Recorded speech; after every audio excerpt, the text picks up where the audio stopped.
Estás en Pauta Propia, junto a Connie Stipicic, en Radio Pauta 100.5. En los últimos días surgieron informaciones sobre un movimiento creciente de migrantes que estarían abandonando Chile tras las declaraciones del candidato presidencial José Antonio Kast, quien instó a los irregulares a abandonar Chile en un plazo de 111 días bajo amenaza de detención o expulsión de no hacerlo, de no salir del país. Este supuesto éxodo ha generado alarma en Perú. El gobierno peruano ha anunciado medidas de control fronterizo, incluyendo la militarización de sus fronteras, ante lo que describe como un incremento significativo del flujo migratorio y una carga excesiva para sus capacidades de recepción. Perú alerta de esto por Chile, pero también lo alerta respecto de su frontera norte ante la crisis que está enfrentando Venezuela con Estados Unidos. Lo que podría presentarse como una salida voluntaria de muchas personas migrantes aquí en nuestro país se entrelaza con un contexto de miedo, regulación estricta y también algunas presiones políticas, lo que obliga a preguntarse, ¿es esto un éxodo real o reacciones inducidas por discursos electorales? ¿Qué consecuencias humanas, sociales y diplomáticas puede llegar a tener? Queremos conversar de esto con más profundidad con alguien que sabe. Nos acompaña Rodrigo Sandoval, abogado y ex jefe del Departamento de Extranjería y Migración. ¿Cómo estás, Rodrigo? Bienvenido. Muy bien, gracias. Un gran abrazo a todos. Desde la experiencia suya, ¿los datos actuales respaldan la versión de un éxodo masivo de migrantes saliendo de Chile hacia Perú o son movimientos puntuales motivados por otro tipo de circunstancias, temor, desinformación, etcétera? Qué bueno que partiste de esa forma que es desde la experiencia de uno, porque justamente el debate migratorio, el gran problema que tiene es que todos hablamos como si tuviéramos perfecta claridad de lo que sucede y lo que no sucede, y la verdad es que cualquiera de nosotros está bastante lejano de tener la visión amplia respecto a cuál es el verdadero escenario migratorio. La pretensión de todos aquellos que hemos participado acá, porque hablamos de un tema que a todo el mundo le importa, pero que nadie se preocupa de aprender en detalle, es precisamente mostrar muchas luces respecto a lo que sabemos y lo que anticipamos.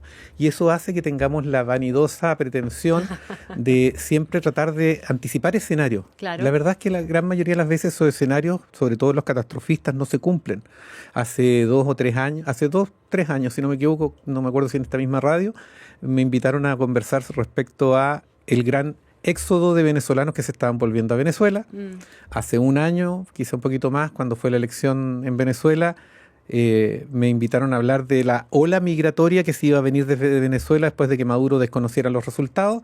Y hoy ya estamos hablando de los venezolanos que supuestamente se van a ir en hordas a otros lugares. O de los que se pueden venir por la situación que tiene Venezuela hoy día con Estados Unidos. Claro, es que ese es el problema. Entonces, claro, siempre existen distintos móviles o distintas motivaciones que tienen las migraciones para desplazarse en uno u otro sentido, pero la experiencia demuestra que esos flujos se dan en forma bastante más dosificada de lo que se teme, que generalmente estas miradas catastrofistas y estas alarmas lo que tienen es un interés político de determinado sector para generar ventajas de corto plazo, y aquí no estoy hablando solamente de la candidatura de Kast en este momento, sino que estoy hablando del propio gobierno que hace un par de años estaba haciendo operativos en la frontera para contener estas hordas de migrantes venezolanos que iban a llegar y que nunca llegaron. Entonces, yo creo que la política es muy permeable a la temperatura social, y en ese sentido quienes estamos en condiciones de regular esa temperatura, que somos los que tenemos algún nivel de opinión pública, los medios de comunicación y el electorado, tiene que generar los incentivos necesarios para exigir respuestas a aquellos que anticipan cosas cuando se demuestra que esas cosas no son. Entonces, ahora, esas cosas no son, Rodrigo Sandoval, porque finalmente estos movimientos, estos desplazamientos migratorios, es difícil que respondan a una coyuntura, que reaccionen a una coyuntura muy específica. No es cosa que tú agarres tus cosas y te mandes cambiar de un día para otro, ¿no? Sí, las migraciones se evalúan cuando uno no es parte de esos procesos de una forma muy, muy lineal, pero si uno se pone en la piel del migrante, uno se da cuenta que si uno quiere moverse, pensemos nosotros en cuando viajamos de vacaciones a un lugar, ¿cuánto nos demoramos en hacer la maleta? Lo que cuesta la logística, digamos, claro. Entonces tomar una decisión no es una cosa de un día para otro, porque al final la migración es un proyecto de emprendimiento, y por eso los migrantes tienen tantas capacidades para emprender, porque la logística para migrar es una logística muy compleja, significa liquidar todas tus existencias, ver comparaciones respecto respecto a lugares donde puedas ir, ver las posibilidades que tienes que hacerlo, ser capaz de superar las barreras administrativas y jurídicas y sociales para llegar a un determinado lugar y por lo tanto recién ahí tomar la decisión de emprender. Yo en mis charlas siempre hago un ejercicio y le pregunto a todas las personas quienes piensan en algún momento viajar, es decir, cambiar de lugar de residencia, y aparece una cantidad que en la medida que yo le voy haciendo este mismo ejercicio va disminuyendo notoriamente. No es posible anticipar de forma lineal, de forma directa movimientos migratorios. Lo que uno, insisto, hace con esto es dar señales. Y aquí el interés de Kast es obviamente dar una señal respecto de lo que él quiere que se quede claro que va a ser su gobierno, no solamente pensando en la campaña, sino que también la viabilidad de lo que él está proponiendo depende en buena parte de generar esa condicionante de miedo en quienes podrían migrar, porque por la vía administrativa lo que está ofreciendo no va a resultar. Ya, ¿qué está pasando en el norte entonces? ¿Hay movimiento migratorio en el norte hoy día? Pero no es un éxodo, ¿qué es lo que es? ¿Y a qué hay que atribuirlo? Hay movimiento, yo he escuchado las declaraciones de las autoridades del lugar y ellos hablan de más de 100 personas que están ahí pernoctando o tratando de salir o intentando hacerlo y todo, pero estamos hablando de 100 personas respecto de un universo que en materia de migración en general estamos hablando de 2 millones de personas, y en materia de personas en situación migratoria irregular estamos hablando de cerca de 350 según las estimaciones. Es decir, estamos hablando de que efectivamente me podrán decir que hay personas volviendo, sí, puede verla, pero lo cierto es que no es un fenómeno que altere los patrones migratorios que actualmente se encuentran dando vuelta, y por lo tanto no es algo que esté ocurriendo en términos que justifique esa alarma hoy en día. Y además que es una cuestión difícil de modelar y de dimensionar también. No es tan responsable hacer ese tipo de juicios, por lo menos como está dando ahora. Yo no puedo asegurar que voy a hacer un ejemplo exagerado, pero si aquí salen policías con guadaña a buscar migrantes, obviamente se puede producir un ejercicio migratorio más intensivo, pero lo cierto es que eso no está ocurriendo hoy día porque los migrantes están a la expectativa. Aquí lo que se trata de hacer es una réplica un poco de lo que se vio con Trump. Trump efectivamente ahí operó un incentivo en términos emocionales, en términos de generar una idea en la población, y lo que produjo es un hecho de esconderse. La población en Estados Unidos latina no es que haya vuelto a sus países de origen, están escondidas. Dejó de hablar en español, dejó de ir a buscar hijos al colegio. Hay un montón de testimonios de cómo la gente se encuevó, literalmente. Exactamente, claro. y eso hace pensar, y de nuevo, yo soy, hemos hablado muchas veces nosotros, y yo siempre apelo a mirar estas cosas a largo plazo. Y yo invito a la gente que hoy día vea hacia atrás lo que se ha dicho que va a funcionar en materia migratoria y que no ha funcionado. Y yo les digo hoy día que esta política de generar miedo y generar incentivos a la gente para que se esconda no es sostenible en el tiempo. A Trump no le va a durar tanto tiempo esta idea de generar miedo, porque la economía le va a exigir otra cosa, porque la sociedad va a exigir otra cosa y porque los modelos basados en el medio no son sustentables. ¿Tienes algún ejemplo comparado, Rodrigo Sandoval, de solución al tema de los migrantes irregulares? Porque de ellos estamos hablando. ¿Y cómo los categorizamos además? Porque yo entiendo, venía escuchando hoy día el debate en Cooperativa, ¿verdad? Y creo que era Pablo Walker, el que les planteaba a Janet Jara y a José Antonio Kast la idea, básicamente a Kast, que dentro de los irregulares hay mucha gente que no entró por la ventana, entró por la puerta. Claro. Y que ha encontrado trabas en el sistema para poder efectivamente regularizarse, y que eso está lejos de ser su culpa. Es que esto es algo que la gente no quiere escuchar, pero las personas que están en situación migratoria irregular, por definición, lo que les falta es regularizarse. Y quien tiene la llave de la regularización es el Estado. Es decir, el Estado hoy día podría dictar medidas para tenerlos a todos regulares de un día para otro. Y eso inmediatamente significaría que empiezan a cotizar, que empiezan a tributar, que están de cara al Estado. Es decir, todo eso se soluciona en un momento. El tema es que obviamente no podemos regularizarlos a todos, porque hay personas en ese grupo que no tienen motivos lícitos y el Estado tiene que hacer ese clivaje. El problema es que ante la imposibilidad, la incapacidad y la falta de coraje de hacer ese clivaje en términos responsables, los Estados lo que terminan haciendo es señalar como que a nadie van a regularizar, claro, y todo. Pero observemos las sutilezas del lenguaje. José Antonio Kast llevaba años diciendo que él no iba a regularizar a nadie. Y hoy día está hablando de que él no va a hacer regularizaciones masivas. Sí. ¿Por qué? Sí. Porque el propio Kast, frente a la evidencia de que es muy probable que sea el próximo presidente de la República, se va a enfrentar a tener que dar cuenta respecto a lo que ha ofrecido. Y él sabe que no los van a regularizar a todos. Todos sabemos que no es verdad que se van a ir todos los migrantes en situación migratoria irregular. Eso no va a suceder. Y como no va a suceder, se está preparando el ambiente para un relato en el cual vamos a distinguir entre aquellos migrantes que pueden trabajar, en fin. La solución, ya que tú me lo preguntas, la solución es en términos de generar condiciones racionales, anticipables, predecibles y funcionales con las necesidades del propio país respecto a los migrantes, porque aquí hay una cosa media esquizofrénica, que nosotros por un lado nos negamos a regularizar a personas que cuentan con cómo acreditar que no tienen antecedentes penales, tienen competencias profesionales, técnicas, en fin, y por otro lado, y no les dejamos entrar. Y por otro lado tenemos sectores de la economía que están desesperados porque no tienen mano de obra para funcionar, porque no tenemos capacidades instaladas en regiones, por ejemplo, en materia de cantidad de profesores, en materia de cantidad de médicos. Nosotros somos el único país del mundo, creo yo, en que quienes nos llenan la benzina en nuestros vehículos son ingenieros en petróleo.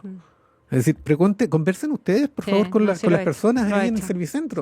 Sí. Sí, lo que pasa es que en el imaginario a estas alturas, migrante irregular significa migrante delincuente. Y esa es la diferenciación que hay que saber hacer. Pero es una diferenciación que se ha construido precisamente por la incapacidad que hace el Estado en términos de llevar a la clandestinidad a las personas que podrían estar en la regularidad. Mira, pero tú has estado en el Estado, en esta parte del Estado. ¿Dónde está la falla ahí entonces? Voy a poner el ejemplo de Colombia. En Colombia, que tienen mucha más migración, en que tenían una imposibilidad material, pero también cultural, de impedir la migración venezolana por una relación histórica entre ellos optaron por aceptar esta realidad y no les dieron visa. No los regularizaron, pero sí los regularizaron. ¿Qué hicieron? Permisos especiales de trabajo. ¿Eso qué significa? Que entendiendo que esas personas están en una situación migratoria precaria, esas personas están haciendo una vida acá. Y por lo tanto esas personas están trabajando, porque hoy día en la práctica todas las personas que entraron irregularmente y las que no entraron irregularmente, pero que por causa del Estado quedaron irregulares, están trabajando, están haciendo una vida, están impactando en los servicios, están impactando en la economía, están transformando en clandestina la economía, un cáncer que todavía no hemos analizado suficientemente, y esas personas están haciendo esa vida. La pregunta es práctica. ¿Qué queremos que pase con esas personas ante la evidencia que no los van a echar? Porque no los van a echar, no se van a ir todos.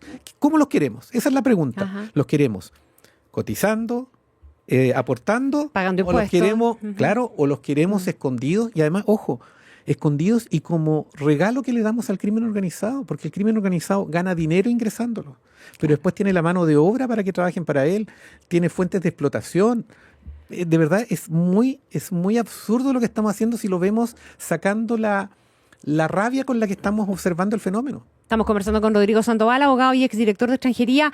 En los minutos que nos quedan, Rodrigo, la decisión del gobierno del Perú, porque buena parte de esta interpretación del éxodo, ¿verdad?, tiene que ver con una decisión del gobierno peruano de militarizar fronteras ante un escenario migratorio amenazante, en el fondo, según el discurso de ellos. Yo entiendo que eso obedece también a lo que está pasando hacia el norte del Perú. No solamente tiene que ver con esta posibilidad de que la gente desde Chile comience a migrar. Pero ¿qué efectos puede tener en nuestra frontera esta situación peruana? Es que Perú está hoy día actuando de la misma forma que Chile actúa con Bolivia, en esta pretensión de que va a tener la capacidad para que todas aquellas personas que quieran ingresar desde el lugar de donde no quieren, en este caso Chile, no lo hagan. Pero en la práctica se va a encontrar con la misma limitación. Y aquí también tenemos que observar en qué situación política se encuentra Perú. Si el presidente que tenemos en Perú es un presidente reemplazante de una reemplazante.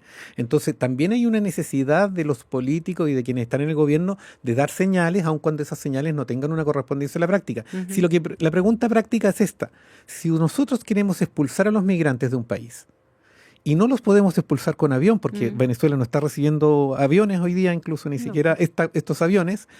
La pregunta es, ¿dónde se van a ir? A la frontera. Y si la frontera no te los quiere recibir, imagínense ustedes, esto significa que vamos a tener que hacer una línea entre las fronteras de estos países para que uno al lado de otro se pongan los migrantes que son rechazados de uno y otro lado. Es decir, ¿a alguien se le ocurre que eso es razonable, que eso es sostenible, que eso es viable? Es que eso no va a pasar. Entonces, si no va a pasar, la pregunta es cómo responsablemente los gobiernos se hacen cargo de algo que no depende a voluntad de ellos, de lo cual se tienen que hacer cargo y además algo que da consecuencias a largo plazo. Es que también me importa mucho, disculpa que insista con esto, Pero esto hay que verlo a largo plazo, es decir, los errores que estamos cometiendo nosotros, marginalizando desde el Estado a una tremenda población, a niños y a jóvenes, que igual en 10 años más van a estar acá, está generando una brecha en términos de cohesión social, de la cual vamos a terminar pagando muy dolorosamente las consecuencias en no tanto tiempo más. Nosotros en 10 años estamos haciendo para marginalizar y para afectar la cohesión social mucho más de lo que Francia se demoró 60 años en hacer. Una última pregunta, Rodrigo. Yo sé que es compleja, pero es ahí donde está el kit del asunto, ¿verdad? El problema grave respecto de los migrantes los tenemos con los migrantes que tienen antecedentes, que han delinquido fuera o que vienen y delinquen acá, ¿verdad? Con ellos son los con los que tenemos realmente el problema. Son la excusa y son el problema, por supuesto. Sí, por supuesto, pero son excusa para meter al resto en el mismo Por saco, supuesto, digamos, sí, ¿verdad? No para atacar el problema que ellos nos generan. Tal cual. Y hoy día tenemos dificultades serias con Venezuela. De hecho, no tenemos embajada hoy día para el intercambio de información adecuado. ¿Qué hacemos específicamente respecto de ello? Porque uno ha escuchado 80.000 millones de soluciones distintas, pero ¿cómo hacer el foco bien hecho ahí? Lo primero es entender que lo que hoy día tenemos, las limitaciones que hoy día tenemos para actuar son consecuencia de la porfía que las autoridades tuvieron en este y en gobiernos anteriores de poder haber actuado cuando esas herramientas sí existían. Es decir, aquí, yo insisto, aquí hay que pasar la cuenta respecto a cuando se dijo que había formas de gestionar esto, cuando todavía había relaciones con Venezuela, cuando todavía había información, cuando todavía era posible hacerlo, y por cobardía las autoridades no fueron capaces de avanzar en la vía esa. Hoy día las posibilidades son súper acotadas, por eso yo hago este punto, porque me parece injusto para quienes venimos definiendo, insistiendo hace tiempo de hacer las cosas de cierta forma. Ahora, por no hacernos caso, las posibilidades son mucho más estrechas, entonces no esperen, no lo digo por ti, lo digo en general, no esperen que hoy día saque uno un conejo de la chistera y sorprenda a todo el mundo, porque eso no va a pasar. Hoy día las posibilidades de control migratorio son muy acotadas. Hoy día las posibilidades que tiene el Estado de retomar el control de los flujos migratorios son mínimas. ¿Por qué? Porque no se hicieron las cosas en su momento. Lo que hoy día queda por hacer es, en primer lugar, regularizar. Es decir, aquí no hay otra solución. Aquí lo que hay que hacer es retomar el proceso de empadronamiento que el gobierno inició y que por falta de coraje no continuó avanzando hacia una regularización, porque seamos realistas, todos sabemos que ese empadronamiento solo tenía sentido en la medida que avanzaba hacia una regularización. El gobierno ha tenido 2 y hasta 3 oportunidades en las cuales públicamente ha señalado, ha insinuado la posibilidad de regularizar, y es la falta de coraje la que le ha impedido sostener eso. Entonces, lo primero es regularizar. Aquí nada va a funcionar si nosotros no tenemos de frente al Estado a las personas que hoy día se encuentran en situación migratoria irregular. Recién ahí podemos empezar a saber qué es lo que tenemos y empezar a ver de qué forma lo que está dentro determina lo que sigue llegando. Porque las personas que están acá, regulares y no regulares, son personas que están generando incentivos para que las personas vengan en mayor cantidad. Y generan condiciones, aumentan redes, eso está súper documentado. Luego de eso hay que preguntarse cómo está el conocimiento y la evidencia en materia migratoria. Si aquí es absurdo, esquizofrénico también, es absurdo también que el Estado, todos los periodos presidenciales, renueve sus autoridades migratorias, se olviden todo lo aprendido en esos 4 años que le tocaron y vamos aprendiendo de nuevo con prejuicios cada vez más absurdos que son con los que vienen los nuevos y vamos generando de nuevo. Entonces la pregunta es, ¿en qué momento nos vamos a cansar de esto y empezamos a darnos cuenta que la migración no es una cosa que cambie cada 4 años y que requiere acumular conocimiento, acumular experiencia y sobre todo competencias para hacerlo? Y tercero, nivel local. La migración está ocurriendo en el nivel local, la migración está sucediendo en la calle, está sucediendo en la comuna y nunca, en ninguna de las soluciones está presente el alcalde. Es decir, en la ley de migraciones aparece una sola vez la referencia a la municipalidad como parte de un consejo en el cual tienen derecho a voz. Pero la pregunta es, ¿no deberíamos preguntarnos qué tipo de competencias tienen los alcaldes en términos, por ejemplo, decirnos, ¿necesitaremos profesiones para alguna cosa? ¿Habrá algún tipo de mano de obra que sirva? ¿Yo tengo algo que decir respecto de dónde van a ir los migrantes? ¿Podría yo condicionar una visa, un permiso de residencia o de trabajo migrante a que venga a un determinado lugar a cumplir determinada función? Es decir, toda la posibilidad que nosotros tenemos de hacer gerencia o de hacer gestionar agencia respecto de la migración pasa por el nivel local. Entonces, solamente esas 3, regularización, darle conocimiento, darle evidencia a la gestión migratoria e incorporar el nivel local recién para empezar. recién para empezar. Rodrigo Sandoval, abogado y exdirector de Extranjería, muchísimas gracias por estar en Pauta No, por muchas gracias Prosperidad. a ustedes. Un abrazo grande.